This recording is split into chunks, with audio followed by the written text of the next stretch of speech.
émission de la France. Qui était Jennifer avant d'arriver au centre d'accueil universel?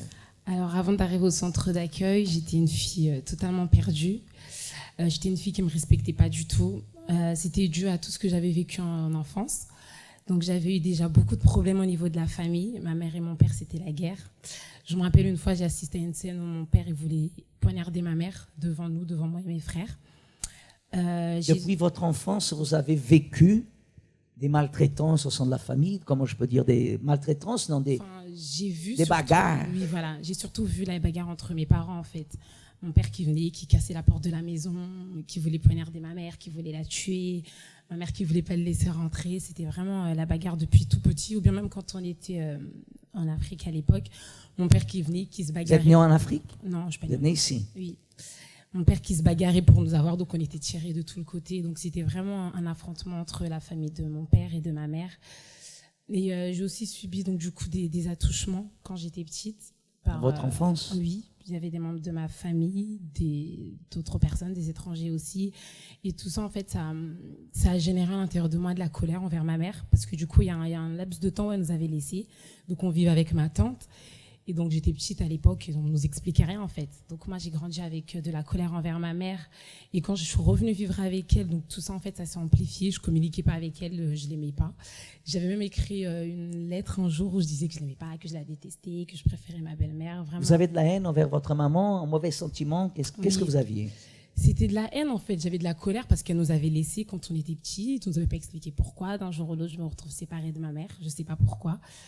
Donc j'avais vraiment de la colère envers elle. Je faisais tout, enfin je l'énervais souvent. Je me rappelle ce jour-là, elle m'avait même mis à la porte quand elle avait découvert ce que j'avais écrit. Elle m'a dit de sortir, elle m'a dit de partir. J'avais 12-13 ans à l'époque. Elle m'a dit de sortir, elle m'a mis à la porte. Bon, après elle est venue me chercher parce que on lui a dit que c'était pas bien. Ces marques, ces souffrances, qu'est-ce qu'ils ont provoqué en vous, dans votre comportement, dans votre vie? Dans mon adolescence, du coup, je me respectais plus. Je me donnais à tout le monde, les garçons, etc. C'était la débandade, donc j'allais dans des soirées, j'étais habillée de façon très vulgaire, vraiment dans ma façon de parler, de me comporter, de m'habiller, j'étais très vulgaire. Je me respectais plus, je me fixais plus de limites, j'avais toujours envie de plus en fait. Plus les années passaient, plus je grandissais. J'avais toujours envie de plus, mais grâce à Dieu, je suis rapidement arrivée du coup à la Force Jeune France. Mais au fur et à mesure que je venais, que j'écoutais des choses, le mensonge, j'étais dans le mensonge, dans le vol aussi, je volais dans les magasins, des vêtements. J'avais toujours eu envie de connaître Dieu en fait, malgré tout ça. Donc quand je suis arrivée, j'ai fait la première campagne pour le changement de mon intérieur. Et après, suite à ça, j'ai commencé les chaînes de prière, les propos, etc. Et petit à petit, Dieu a commencé à changer ma façon de penser, de voir les choses. J'avais pas confiance en moi non plus. Par exemple, à l'école, je me sentais pas du tout la meilleure. Je passais en fait de classe en classe, mais c'était à cause de l'âge en fait, parce qu'au bout on peut plus faire redoubler au bout d'un moment. Donc c'était à cause de l'âge, mais jamais parce que non, je me donnais, mais j'avais pas du tout confiance en moi. Pour moi, j'allais pas réussir, je voyais même pas le futur. Des fois, je me disais non, peut-être je vais mourir avant, donc j'aurais pas besoin de. Qui est aujourd'hui Jennifer? Je suis une fille totalement différente, une fille qui a été baptisée du Saint-Esprit, dont Dieu m'a totalement changée, renouvelée, il m'a complètement changée, j'ai pardonné. La vulgarité. La vulgarité, ça a été un combat au début parce que mon langage n'était pas possible. Enfin, c'était dans mes habitudes en fait. Mais petit à petit... Vous avez fait mourir ça. Oui, voilà, petit à petit, Les petits vols. J'ai arrêté de voler, j'ai arrêté. Complètement. Oui, complètement. La haine vis-à-vis de votre maman. Ça aussi, j'ai pardonné, j'ai pu parler avec elle. Je l'ai pardonné vraiment, elle, mon père aussi. Je l'ai pardonné. Donc, plus de haine? Non. Ni de rancune? Non, ni de rancune. Malgré tout ce que vous avez vécu? Malgré tout ce que j'ai... Je sais que... De ceux qui vous ont touché dans votre enfance, quel est votre ressentiment vis-à-vis d'eux? Je sais maintenant que c'était l'œuvre du diable. Et aujourd'hui, c'est le diable mon ennemi. C'est pas ces personnes-là, en fait. C'est le diable que je veux combattre. C'est lui mon ennemi. C'est pas ces personnes. Donc, je les ai pardonné aussi. Je vais pas dire que je compris, non, mais je sais maintenant d'où ça vient. Je sais c'était quoi l'origine, en fait, de tout ça. Donc maintenant... Aujourd'hui, vous étudiez, vous travaillez, vous faites? J'ai étudié, je travaille. Vous étudiez, vous travaillez. Oui. Comment vous vous sentez? Je me sens bien en paix, j'ai la joie, j'avance. Qui a sauvé votre vie? C'est Jésus, le Seigneur. Amen. Jésus. Grâce à Dieu. Dieu vous bénisse, Jennifer. Merci beaucoup pour votre témoignage.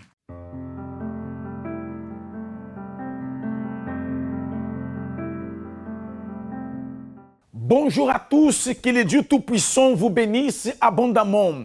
Commence avec vous maintenant cette émission de la France, avec vous tous qui êtes quelque part dans ce monde et vous nous assistez. Et peut-être vous êtes là en train de vous dire, de vous demander comment vous en sortir. Parce que pas mal de situations, des problèmes vous entourent. Vous êtes quelqu'un qui peut-être avait du mal à dormir. Vous n'arrivez pas à fermer l'œil la nuit. Vous êtes quelqu'un qui peut-être vous faites des cauchemars. Vous êtes quelqu'un qui avait des symptômes comme maux de tête. Vous êtes quelqu'un qui souvent vous vous sentez attaqué. Nous sommes là pour vous dire que dans le centre d'accueil universel, les jours de vendredi, nous réalisons la prière de la délivrance. La prière pour tous ceux qui ont besoin vraiment de s'en sortir, ont besoin d'être délivrés de tout le mal qui agissent dans leur vie. Pour cette raison, au cours de cette programmation, de cette émission, nous allons vous prouver, vous montrer à travers les témoignages que le pouvoir de Dieu, lorsqu'il se manifeste dans la vie d'une personne, il n'y a absolument aucun mal qui peut résister. À l'exemple du témoignage de Paul, qui était quelqu'un qui souffrait beaucoup intérieurement. Elle avait beaucoup de manque de confiance.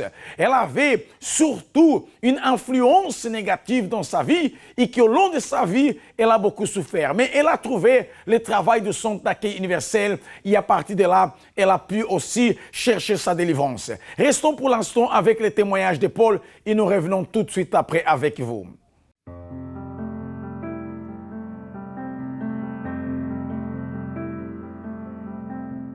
Nous avons une autre personne qui a été bénie au centre d'accueil universel. Quel est votre nom? Mon nom c'est Paul. Mademoiselle Paul, comment était votre vie avant d'arriver au centre d'accueil universel? Alors, avant d'arriver au centre d'accueil universel, déjà j'étais une personne qui ne croyait pas en Dieu, j'étais athée. Donc je connaissais rien de quoi que ce soit concernant la Bible, concernant Dieu, juste qu'on enseigne à l'école. Et j'avais aussi à l'intérieur de moi un vide profond. J'étais mal à l'intérieur de moi, je m'aimais pas, je n'aimais pas ma famille. Et tout ça m'a poussé à prendre une vie d'apparence, à être vraiment comme un garçon manqué, à copier les autres. Et bon, tout ça c'était qui j'étais, mais en vérité quand on me regardait de l'extérieur, c'est comme si je manquais de rien parce que au niveau de ma famille, j'ai jamais manqué de rien au côté financier. Je partais en vacances, je mangeais à ma faim, j'étais bien en fait. Mais à l'intérieur, c'est à l'intérieur de moi qu'il y avait un grand vide. Et ce qui me poussait à mentir et à vivre vraiment d'apparence. En cours de parler mal, la manière de parler, oui, elle était vulgaire. La manière de penser, elle aussi, elle était vulgaire. Et aussi de beaucoup mentir. Parce que malgré que j'étais là avec une vie d'apparence, à l'intérieur de moi, j'avais un grand manque de confiance. Le changement de Mademoiselle Paul en venant au centre d'accueil, ça a commencé comment? Ça a commencé déjà le premier jour où j'ai mis les pieds ici, parce que j'étais arrivée à un événement en retard, un événement de l'église. Et j'ai vu tout le monde qui était en train de prier et je me suis dit que ça pouvait pas être une illusion, que toutes ces personnes étaient en train de se tromper. Là, j'ai été convaincue directement que Dieu existait. Et après ça, j'ai mis quand même 4 années avant de me donner vraiment à Dieu parce que je venais. Mais pour moi, juste le fait de croire que Dieu existe, c'était déjà bon. Tout ce qui était la notion du salut, de conversion, j'avais pas cette notion-là. Et comme je venais que les dimanches aussi, j'étais pas complète en fait pour pouvoir avancer avec Dieu. Déjà, il y avait ma manière de parler, parce que j'étais vraiment vulgaire. Donc déjà, c'était à ce niveau-là, ma manière de parler, elle a pu changer, j'ai pu arrêter de... C'était difficile vraiment, parce que c'est quelque chose qui était tellement à l'intérieur de moi que j'arrivais pas, j'ai vraiment lutté. Mais ma manière de parler, ma manière de me tenir, aussi au niveau des pensées que j'avais, parce que mes pensées n'étaient vraiment pas bien. Le fait que je ne m'aimais pas, le fait que je n'aimais pas aussi ma famille. Pourtant, il n'y avait rien de concret, mais c'est juste comme ça, c'est quelque chose... En fait, j'aimais rien, concrètement. Donc toute cette colère-là aussi que j'avais à l'intérieur de moi, ça a pu partir, cette tristesse aussi. J'avais déjà aussi pensé à me suicider, mais j'avais jamais fait parce que j'étais trop heureuse. Donc ça aussi, c'est parti. En fait, ça a pu faire un nettoyage, on va dire, complet. Les chaînes de prières, des propos, des campagnes, n'est-ce pas, a fait que vous avez pu déjà vous débarrasser de toutes ces choses qui étaient dans votre intérieur. Et à un moment, ça a été comme si... C'est comme s'il y a une force, en fait, qui rentrait à l'intérieur de moi. Quelque chose, bon, je sais maintenant que c'est le Saint-Esprit, que en fait ça m'a enlevé tous mes doutes, tous les manques d'assurance, toutes ces choses-là qui étaient à l'intérieur de moi. Ça a fait un nettoyage vraiment complet et à l'issue de ça, là j'ai pu vraiment voir la transformation au niveau de l'assurance, dans ma relation avec Dieu complètement transformée aussi, et une force et une assurance à l'intérieur de moi, une joie aussi, que j'avais jamais eu auparavant, que j'avais jamais perçu ou ressenti auparavant. Alors donc, c'est comme ça que vous avez eu votre expérience avec le Saint-Esprit. Oui. Est-ce que vous avez eu une expérience aussi avec la campagne d'Israël? Oui, oui aussi. Vous avez eu Oui. des bénédictions, des victoires avec la campagne d'Israël. Oui. Alors vous allez nous raconter ça un autre jour. D'accord. Connaissez-vous notre Instagram? Centre d'accueil universel. Profitez chaque jour d'images, Renouvelez votre foi chaque jour. Vos attitudes reflètent qui vous êtes. et de messages de foi qui viennent jusqu'à vous. La certitude que Dieu est avec nous donne la paix. Venez aimer et partager nos publications qui vous suivront Dieu dit que tu peux. et vous donneront de la force au quotidien. Soyez vainqueurs de vos peurs.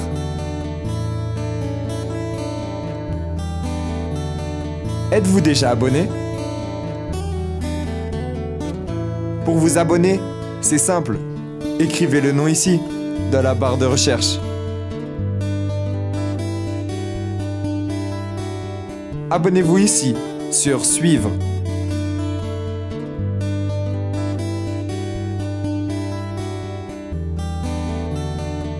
Mieux encore, recevez une notification à chaque publication. Juste ici. Activez les notifications ici. Et rendez-vous sur notre Instagram, Centre d'accueil universel.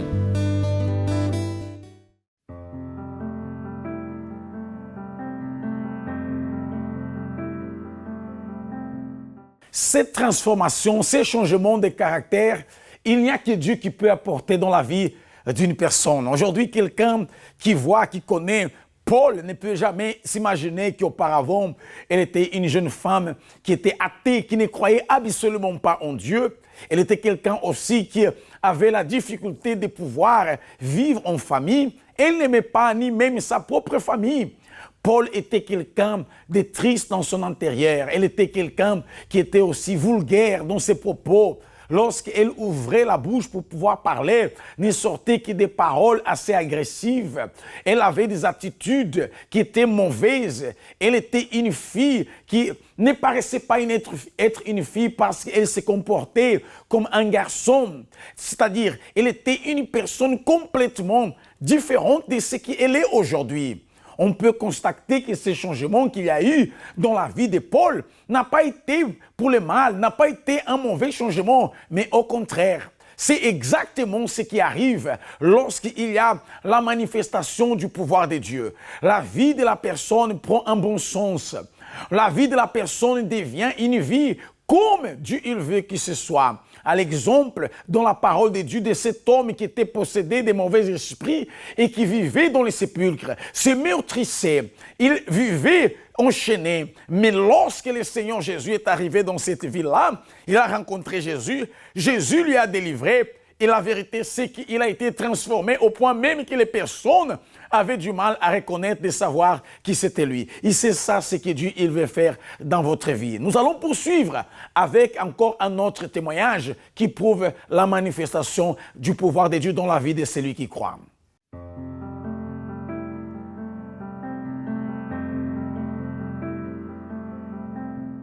Nous sommes ici au centre d'accueil avec une personne qui a témoigné du pouvoir de Dieu dans sa vie. Comment vous vous appelez? Mélinda. Mélinda, comment était votre vie en arrivant au centre d'accueil universel?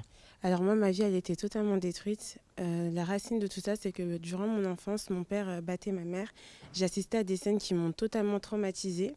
Et donc, j'ai nourri dans mon intérieur un grand vide. Et dès l'âge de 10 ans, j'ai comblé ce vide-là au travers du sexe dès mon enfance. Et donc, ensuite, en grandissant, j'ai connu le milieu de la nuit. Le milieu de la nuit, et il m'est même arrivé d'avoir des relations sexuelles pour de l'argent.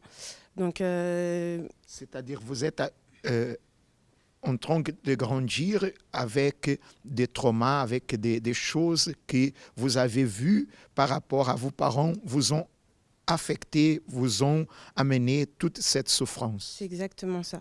Et donc, c'est comme ça que j'ai grandi. Et la vie que je menais, ça me dégoûtait. Et donc, plusieurs fois aussi, je prenais des grandes quantités de somnifères pour pouvoir tout oublier, pour pouvoir m'évader. Mais au final, quand je me réveillais, le problème était toujours là. Et donc, j'ai connu le centre d'accueil universel dès l'âge de 16 ans. C'est ma mère qui m'a amenée pour la première fois.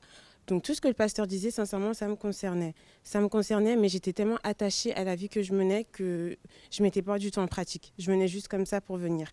Et ensuite, à l'âge de 21 ans, un soir, c'était un lundi soir, j'étais assise sur le quai du RER et je voyais des trains défiler, je voulais sauter. Je voulais vraiment mettre un terme à ma vie. Et c'est Dieu qui m'a parlé. Vous avez essayé le suicide? C'est ça, j'ai failli me jeter donc sur le quai. Et c'est Dieu qui m'a parlé, il m'a dit va à l'église. Donc je suis arrivée un lundi soir, j'étais en pleurs, donc à l'âge de 21 ans. Le pasteur, il m'a reçue, il m'a conseillée, il m'a orientée. Et depuis, c'est là que ma vie elle a commencé à changer. Et en arrivant avec l'âge de 21 ans, après essayer le suicide, qu'est-ce que vous êtes en arrivant au centre d'accueil, qu'est-ce que vous avez fait pour changer votre situation, pour vous en sortir, pour être délivré, pour vaincre toutes ces choses que vous avez subies depuis votre enfance? Qu'est-ce que vous avez fait qui a changé votre situation? Alors, pour pouvoir me délivrer donc, de tout, parce que j'étais aussi viciée dans les cigarettes, dans l'alcool, dans la drogue, j'ai assisté aux chaînes de délivrance le vendredi. Ma délivrance, elle s'est pas faite rapidement parce que je fermais mon cœur. Je ne m'ouvrais pas. Mais à partir du moment où vraiment j'ai pris la décision de mettre un terme à tout ça, d'ouvrir mon cœur, c'est là que Dieu a vraiment commencé à faire son travail dans mon intérieur. C'est-à-dire, il avait une délivrance de ce qui ont été les vices, la vie de débauche, les choses complètement erronées. Il avait une délivrance à travers les chaînes de prière dans votre vie. C'est exactement ça, la délivrance totale. Et après que vous ayez été délivré, qu'est-ce que vous a amené à chercher la présence du Saint-Esprit et à avoir le baptême du Saint-Esprit dans votre vie? Donc, j'ai appris qu'après la délivrance, le pas à suivre ensuite, c'était de pouvoir avoir donc, la présence de Dieu en soi, pour pouvoir avoir tout justement cette joie, cette paix, tout ce qu'on nous explique par rapport au Saint-Esprit. Et donc, je me suis investie, c'était pendant un jeûne de Daniel. J'ai mis vraiment toute ma force durant ce jeûne-là. Je me suis vraiment séparée de tout.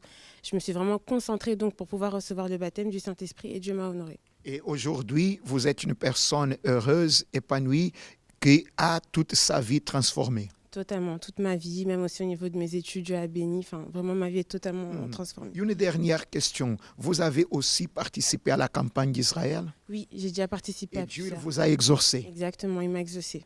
Amen. Que Dieu vous bénisse. Vous vous réveillez chaque matin avec ce sentiment de rejet envers vous-même. Vous en êtes même arrivé à questionner votre existence. Et votre volonté est de rester seul à la maison, en silence, loin de tout et de tous. Vous écoutez systématiquement ce que votre pensée vous dit.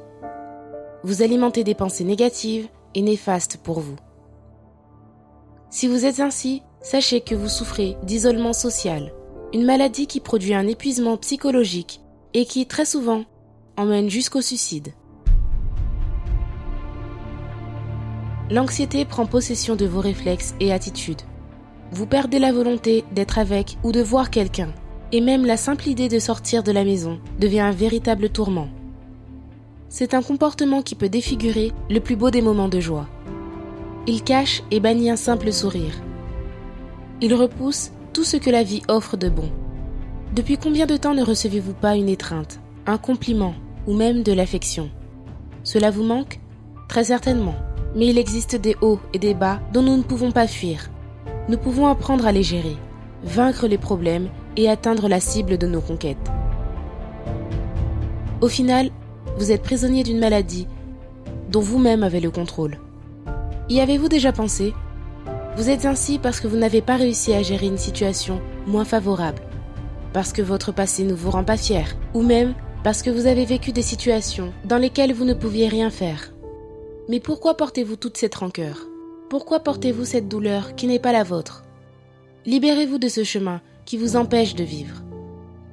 Le centre d'accueil va vous montrer le chemin à suivre, va vous montrer votre valeur que vous insistez à ignorer et changer votre vie.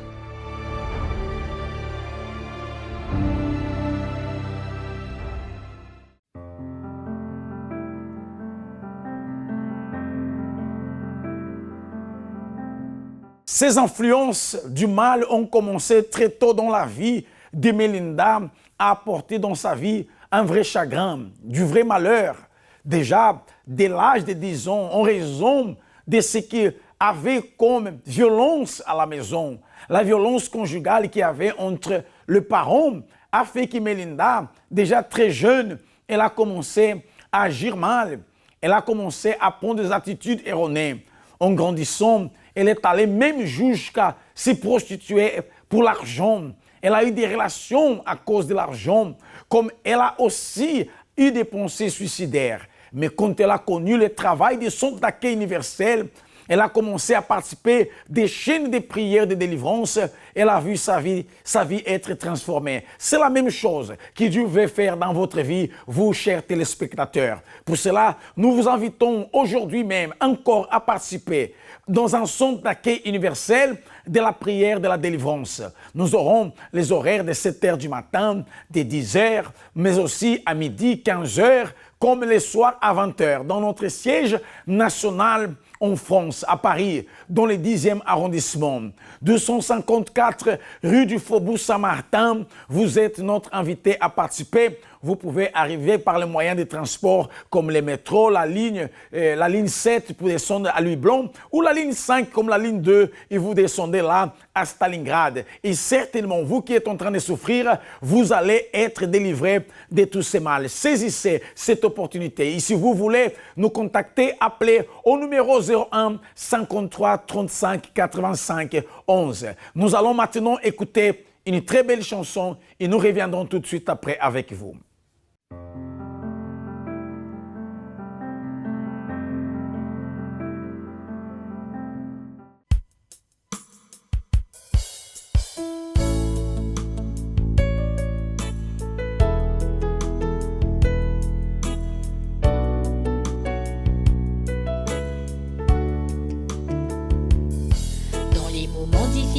De la vie, je peux chanter les plus belles notes qui se trouvent dans l'air.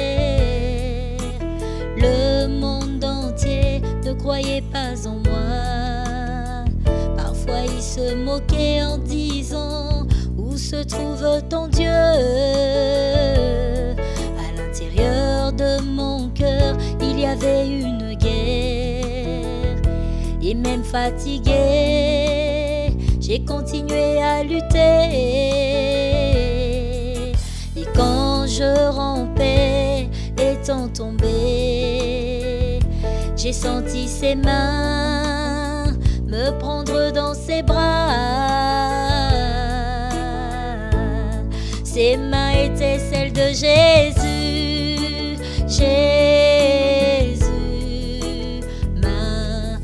Dieu fort. J'ai découvert pourquoi j'avais la force de lutter et de vaincre. Lutte, la guerre n'est pas perdue. Il y a de l'espérance dans la vie. C'est Dieu qui te l'a donné. Sans te détourner, oublie ton passé, regarde l'avant, va. Lutte, la guerre n'est pas perdue. Il y a de l'espérance dans la vie, c'est Dieu qui te l'a donné. Lutte, sans te détourner, passé, regarde l'avant, va.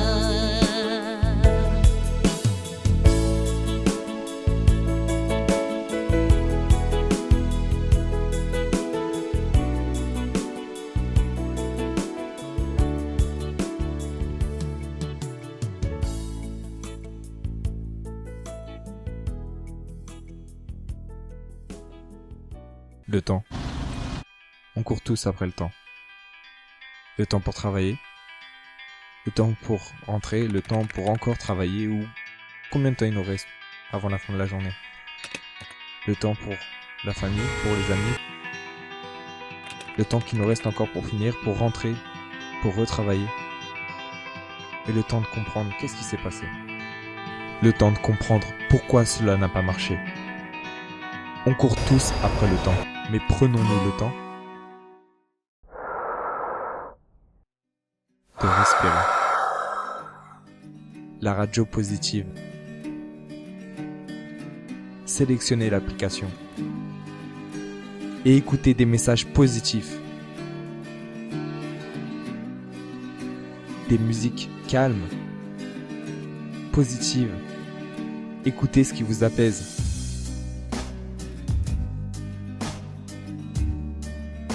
Suivez nos programmes. Paroles de vie, entre femmes, paroles de foi ou encore la thérapie de l'amour. Retrouvez le sourire. Prenez du temps avec votre famille en visitant notre site ou encore notre Facebook,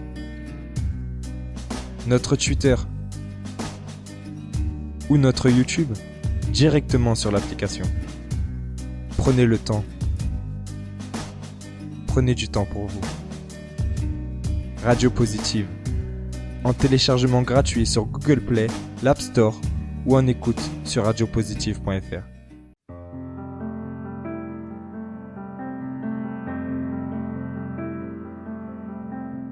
Voilà comme on a pu voir ces témoignages. C'est des personnes qui ont trouvé dans leur vie les changements en participant à nos réunions au centre d'accueil universel. C'est votre opportunité aussi. Vous qui êtes fatigué, si vous pensez au suicide, ne faites pas ça. Ne faites pas ça parce qu'il y a bien une sortie. Si vous êtes quelqu'un qui est en train de chercher à réfugier dans l'alcool, dans les drogues, ne faites pas ça parce que vous n'allez que détruire votre vie. Donnez une chance, une opportunité à vous-même et venez aujourd'hui au centre d'accueil universel pour chercher votre délivrance. Ainsi, ça va se passer dans tous les centres d'accueil universel. Mais nous voulons aussi vous laisser une invitation toute spéciale pour que ce dimanche, vous vous joignez à nous. À l'occasion, vous pouvez apporter avec vous un pain que vous pouvez apporter en raison de ce qui est écrit dans la parole de Dieu, où l'Éternel, il promet de bénir le pain. Mais aussi, il y a une occasion que les disciples qui étaient submergés par les événements, étaient dans la souffrance, n'arrivaient pas à voir tout ce que Dieu avait dit qu'il allait faire. Pour que vous puissiez voir aussi dans votre vie, apporter un pain. On va agir la foi comme les disciples qui marchaient dans les chemins de Damas, leurs yeux se sont ouverts. Alors vos yeux aussi vont s'ouvrir pour que vous constatez des choses merveilleuses que Dieu il va faire dans votre vie. Vous savez que nous, au centre d'accueil universel, nous croyons dans la parole de Dieu et nous sommes sûrs qu'elle s'accomplit. Vous êtes invités alors ce dimanche à être avec nous à 6h du matin, à 8h, à 10h comme à midi. Comme vous connaissez déjà l'adresse, ne manquez pas ce dimanche. Pour aujourd'hui, c'est tout de notre participation dans cette émission. Nous vous souhaitons une excellente journée et que Dieu vous bénisse abondamment et à la prochaine.